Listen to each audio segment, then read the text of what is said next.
Hi, Greta and Claudia here from Knitters and Critters, and today we're doing something a little bit different. We wanted to talk about how we got into Dungeons and Dragons in the first place. So, Claudia, how about you take it away first? Well, so, oh my goodness, Steve and I have been together for 20 years. So when I met my now husband, he had this, every other Friday, his guy friends would come over with three other guys. Yeah. And they would play this game that I didn't know what it was. And it seemed like they were having a, good time, and, they would eat crap and and go in your basement for hours and hours, or well, it's California. We probably don't not have a basement. No, we don't want to be closer to those fault lines. But it just seemed like they were having a good time. Yeah. And first he got me hooked onto World of Warcraft. Okay. Because that seems like a good entry point. Because he would see me, I would see him playing. Yeah. And eventually, I had plenty of pastimes. At the time I was embroidering, there was no tomorrow. But I was pretty intrigued. And he said, oh, it's this game called World of Warcraft. And it's, it's fun and you can try it. And he let me, make up a character. Yeah. And play when he wasn't playing. And I was like, oh, this is pretty cool. And then, he said, well, the game that the guys and I play every other week is kind of the real-time version of World of Warcraft. Yeah. And I said, oh, it looks like fun, but, I was doing my own thing, and yeah. I have never been the kind of person who's like, oh no, you can't hang out with your guy friends. I'm sorry. We have to about me now?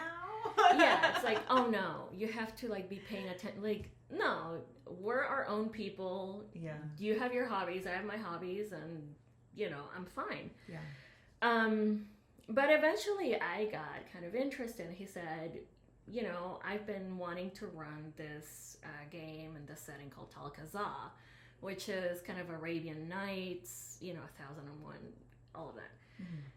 And he said, would you like to create a character for that? It's not going to be like one of our years-long games, which we know. We're in the, fourth year of one of our games? Yeah. And I said, sure, but honestly, I had some trepidation. I was like, okay, all his friends seem nice and whatever, but are they really gonna put up with somebody who has no clue what she's doing? Right. And being the friend's girlfriend or what? None of their girlfriends. Yeah, the were token playing. chick in the party. Right. None of their girlfriends or significant others were playing. Yeah. So I was like, okay. I said, I will try it. If I don't like it, I will just cut out and you can get rid of the character or whatever, because he was the one running the game. Right. And I also didn't want his friends to be like, oh, he's the DM, so I guess we have to be okay with his girlfriend being in our game. So I tried it, and I created, my first ever character was a rogue street rat named Lavinia Lavatard. And she ended up, along with the rest of the party, saving, the world, which was really cool. And everyone was very patient with me. And from what I've, heard from other women players or female identifying players, that's not always the case. Yeah. A lot of time, even their own significant other doesn't really want them to get involved, which is really sad, I think. I think everybody should be allowed to give something new a try. Yeah. And if you don't like it, if they don't like it, okay, it didn't work out, but at least they should have that initial welcome. Yeah. And it's like, okay, we're going to try this. We're going to give it a good try, do this in good faith. And what I would say to people who find themselves in this situation is there's always another group. Yeah. There is always another group. My husband DMs most of our games. Yeah. But he plays in a game that another friend is running. And he also plays an online game that one of his coworkers run, every other Monday, because that's football night, and I love football. So every other Monday, they play that game for a couple hours, over Zoom or whatever. Yeah. And he has a good time. So I would say, if you're not welcomed by the people around you to be in their gaming group, find a group online. Yeah, keep looking. Yeah, look on Your local. people are out there. Absolutely. If this is something you want to try, don't let, somebody or a few somebodies dissuade you. Find a group of like-minded people and give it a shot. And if you don't like it in the end, it doesn't matter. You gave it a try. You don't need a big investment. You don't need to have, a $40 pre-printed, pre-painted mini Hero from Forge. Hero Forge. They sell those at the game stores for like $8 to $10, and it doesn't really matter. There are a lot of probably YouTube videos out there that tell you how to create a character. And at some point we'll probably talk about how we went about creating our characters. So I started playing. I really enjoyed it. And then we got married, we moved, we had our first child. And, I couldn't commit to be in another game. Yeah. So his friends would come over to our house, and, I would be dealing with a baby, and I kind of missed it. I missed playing. Yeah. And then we ended up moving here to Wisconsin, and it was almost 7 years ago. I can't believe it's been that long already. And I love it. Like, I remember getting off the plane. It was January. It was the night of this like, The worst time to move to Wisconsin. blizzard.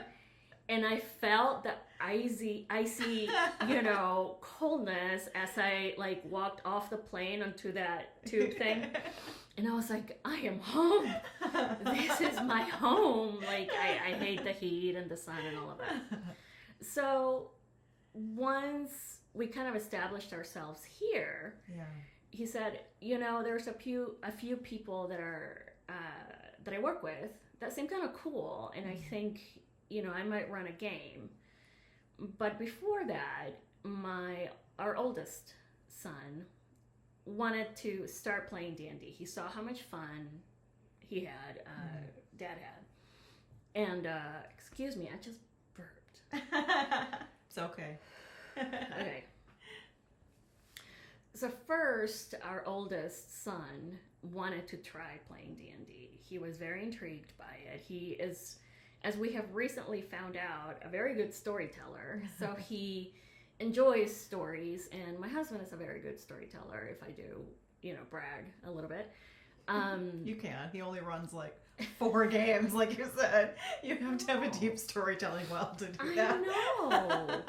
And so he was initially running a little game, a mini game, just for my son and me, So I made up this character named Ilya, and she was this like druid. It was kind of like, oh my god, look at the clouds. Little Fernie. Yeah, a little Fernie. And she also had this pet dire wolf who like came up. I forgot about the dire wolf. Muffy.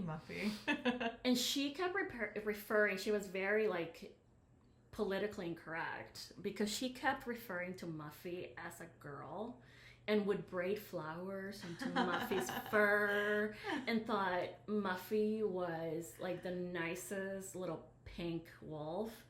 And it was actually the blood of bad people that Muffy had bit that had spread all over her fur. That was why she was pink. And Muffy was desperately needed a bath. Yeah. Muffy was, the most patient dire wolf ever because he just put up with Ilya going, oh my goodness, Muffy, we have to be very ladylike and, be very neat when we eat. And Muffy would be like with like somebody's hand, hanging off of her like jaws. And so that was a lot of fun. And that is when I already met you. Yeah. A couple of times socially because we love to entertain and throw parties and invite everybody we know. but that's when I met, kind of became better acquainted with Greta and her husband, and a few other people that we play with to this day. Yeah. And, you know, most of the people that, well, I would say half and half. Like, half the people ended up not playing with us anymore for various life reasons, changes and babies and relationships and other things. But a few have stuck with us, and we play to this day. We play, usually we play every other weekend. Yeah. Life gets, you know, busy, you know, 2 babies. People move, people, you know, do various things. Yeah. But that is how I started, and I would say that the more I play, the more chances I take with my characters. Yeah. Like, I would never have felt confident enough to play little old granny, halfling granny Kenzie, Kensington Glitter Cookie, who is this, like, she's the cleric of that party. Yeah. And she takes care of everybody, and she looks after everyone, and she, you know, revives people who, you know, kind of kick it. But she has a very strong personality. Yeah. And, you know, playing someone who has a very strong personality kind of takes a lot. It does. You know? It's a risk. It is a risk, and it's sort of, you know, you're playing this other character in front of people.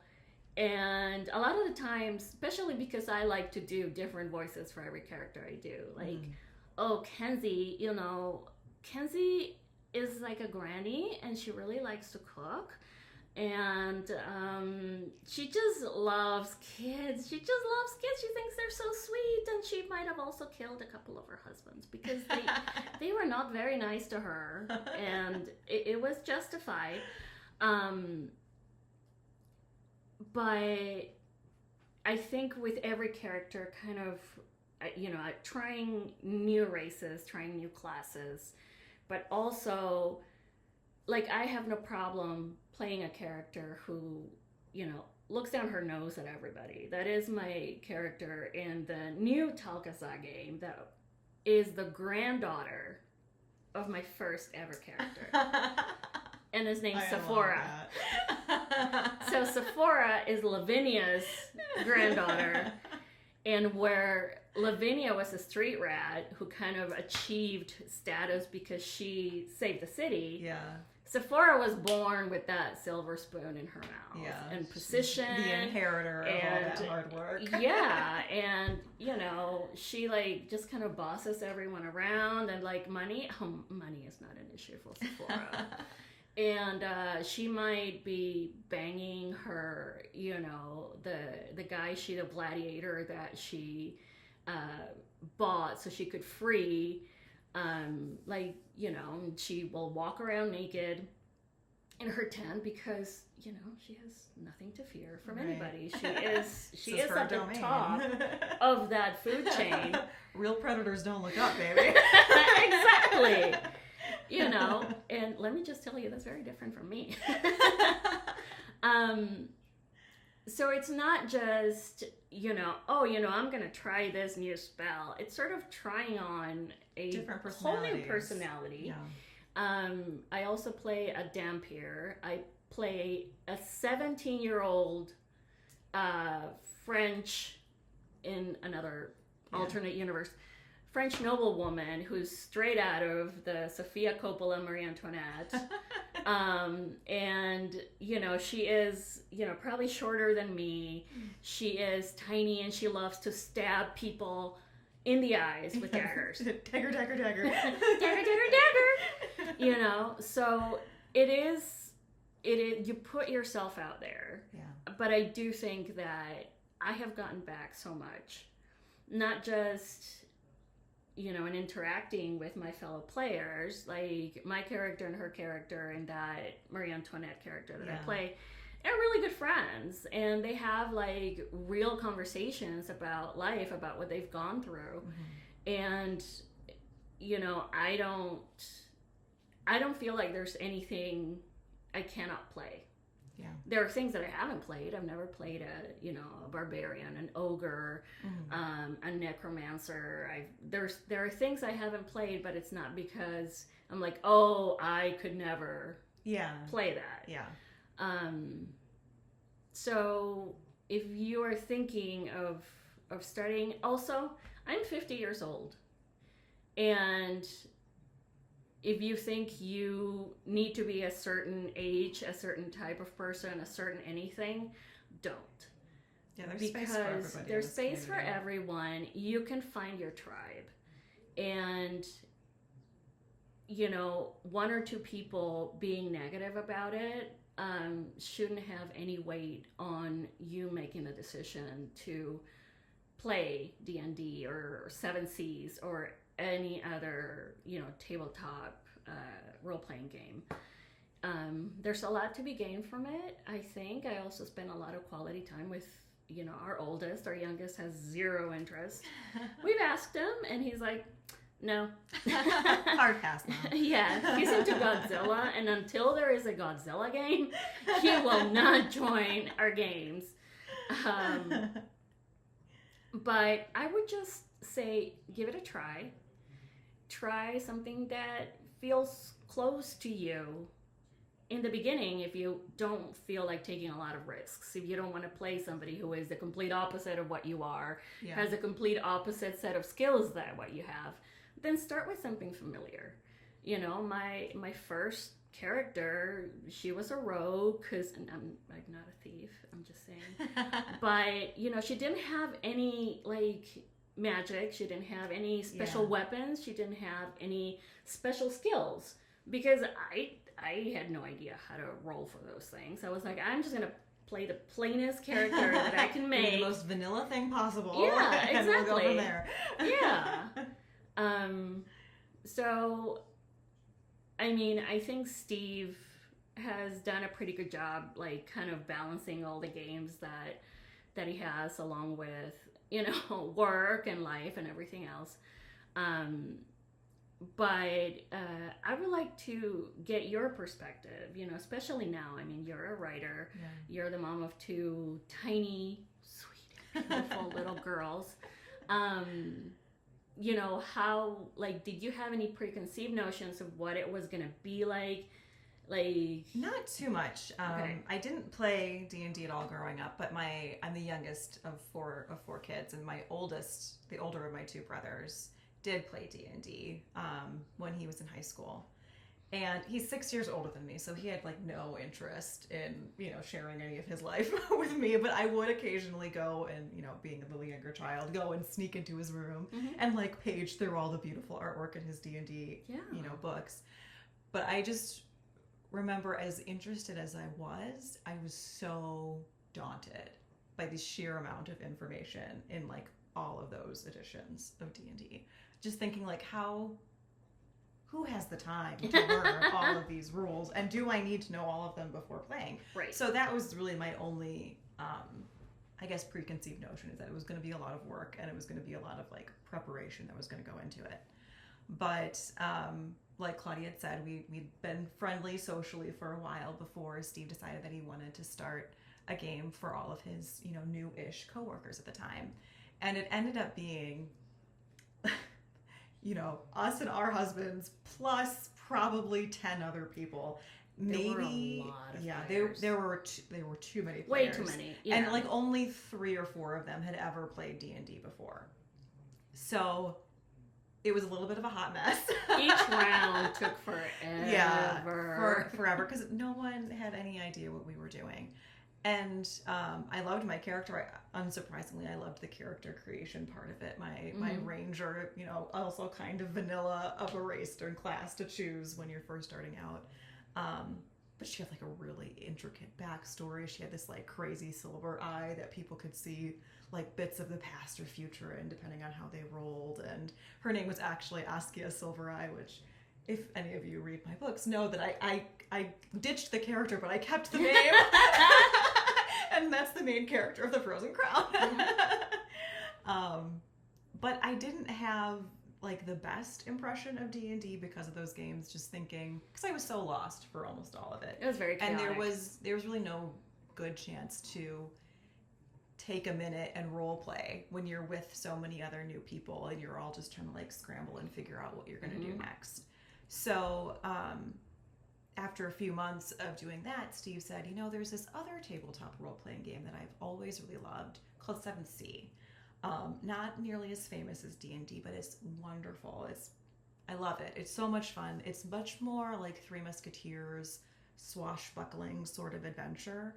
And it's less where, you know, in D&D you can be certain alignments of, you know, from good to evil.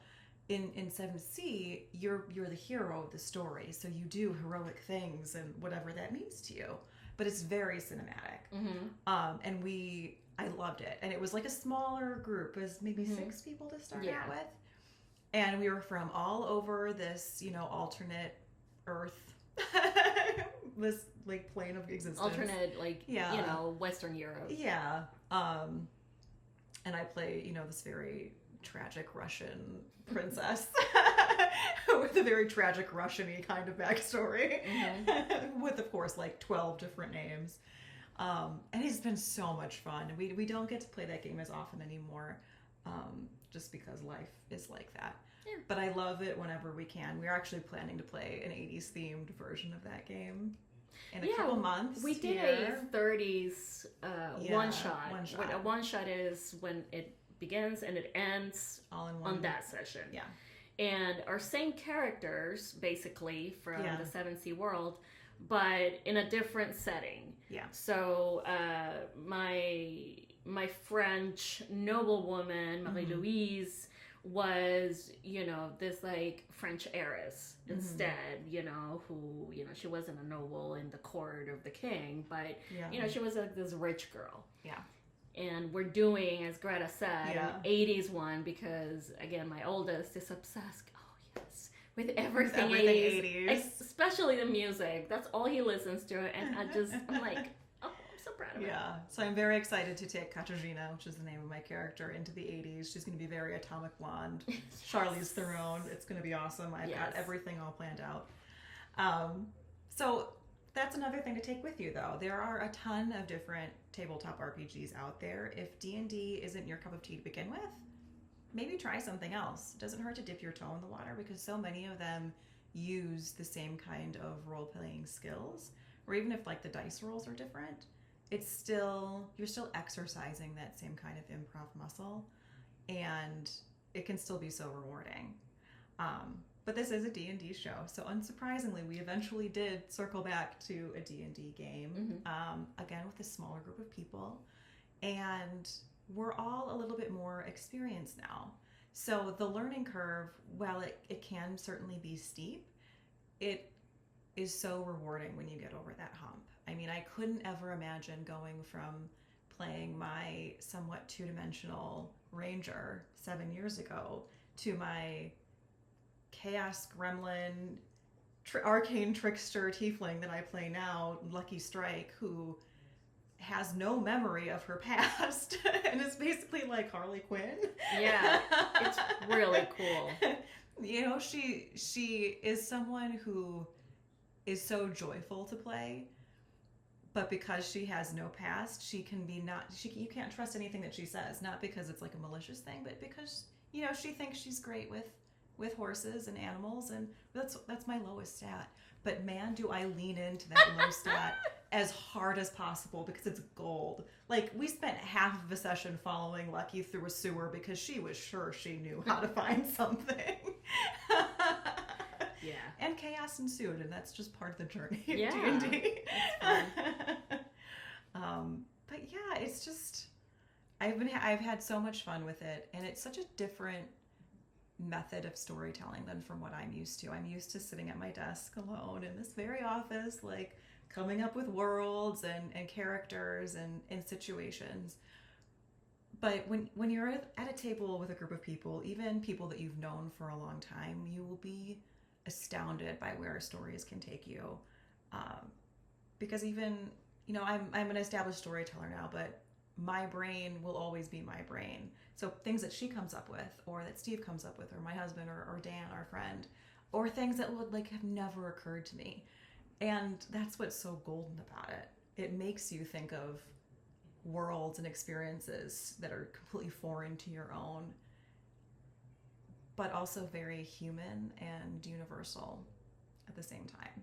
So, and it gets to the point where, you know, the technical part of it, the roles, kind of like it becomes secondary. Get to the background. Yeah.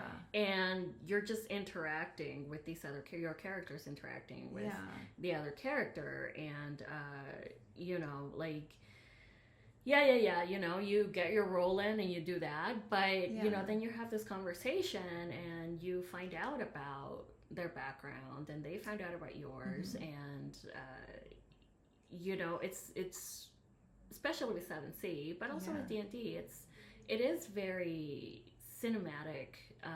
Even D&D, I mean, I know 7C is the cinematic, you know, like the whole shtick of it, but... musketeer thing. But with D&D, I mean, we have had some serious adventures where, you know, we have fought, you know, 30-foot tall creatures, and we're gearing up to fight a dragon. You know, it's and it's gonna be great. It is gonna be great. It might be a TPK, but stay tuned. Yeah, my oldest has been waiting forever to face that dragon. Like, so he is one of my brothers plays with us, and he has been for like a year. He has made plans. He's watched like all of the first season of Vox Machina just to fight dragons. Yeah, and there is another game where her brother plays a vampire hunter. Guess what I play? Yeah. Yeah, I guess so. So in the story, we are headed to kind of his coven, where everybody is a vampire hunter, and you know, according to him, you know, I'm gonna be safe because I am his guest. But I'm kind of thinking that not everybody is going to be playing by the rules. Yeah, I'm sure everyone will totally take your word for it. Sure, everybody will be fine with, you know, a half vamp just kind of walking in and being rude to everybody, because that's what she does. And, you know, so that is going to be really interesting. Yeah. So I'm looking forward to that episode of me walking into, you know, the coven and seeing what the heck happens there. Yeah, it's so much fun. We can't recommend it. Yeah, I think anymore.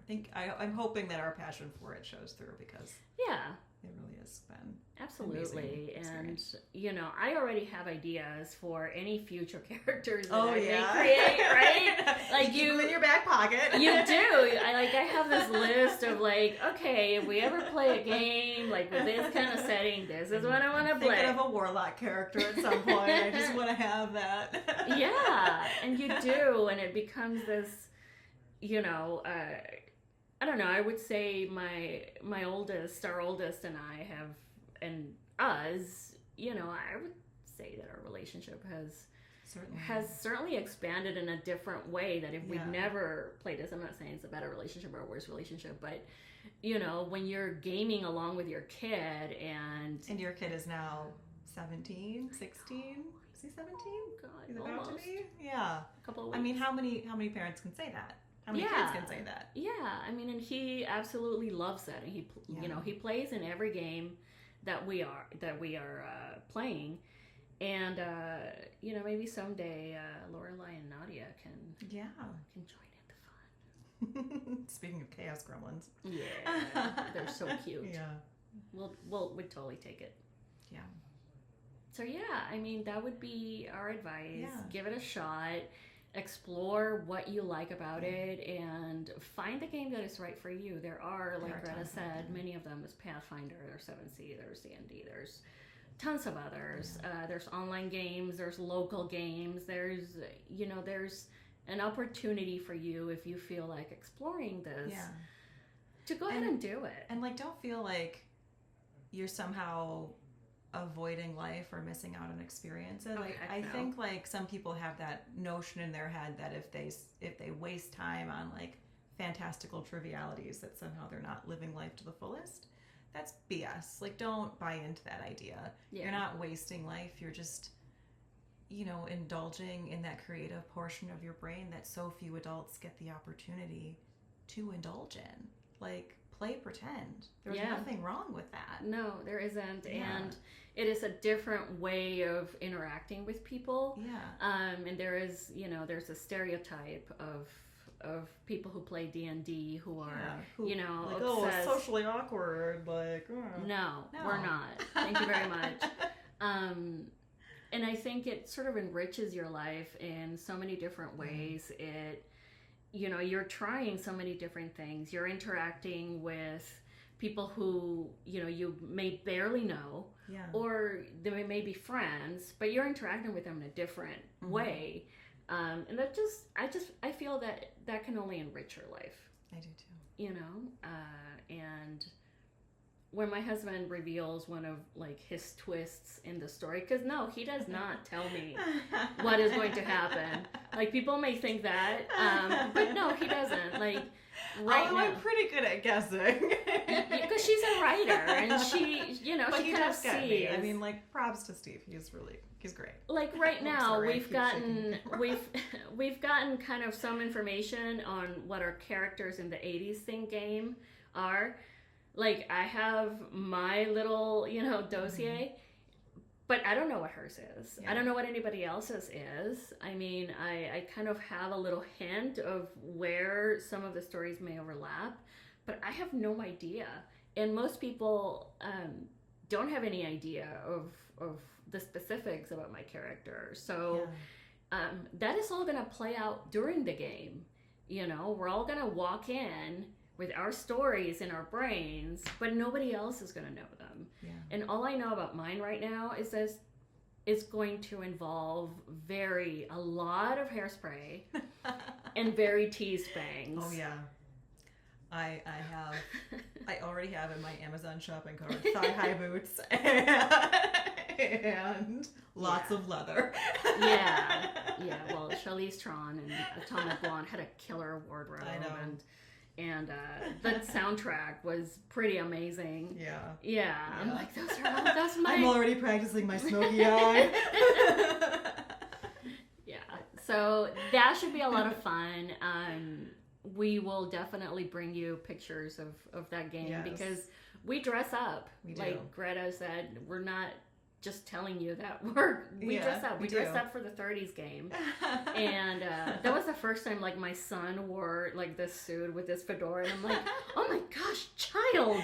Like he was what, 13? 13 at the time, and I'm like, why are you all grown up? How did this happen? Yes, we will definitely bring the pictures. Definitely. You know I love my cosplay. You're good at it. Very good at it. Well, I hope this kind of peeled back the curtain a little bit for everyone and hopefully broke down a little barriers in your minds if you're thinking about joining a D&D game but not sure. Hopefully this will give you the little push you needed. If you have any questions, yeah. Just leave us a comment. We're happy to answer, as much as we can about this and, give you maybe some advice. We're both moms. So I am very good at momming other people. Yeah. I take care of everybody. I'm like, you have a headache? Painkillers. Are you sleepy? Coffee. Here you go. I like to be the mom of the group. People. So if you have any questions or concerns, let us know. We're happy to help you. We are. We're here for you. Yeah. And in the meantime, if you liked this, please feel free to give that little like button a push and subscribe to our channel if this is what you're looking for. Otherwise, thanks for tuning in. Happy rolling, guys. Bye. Guys.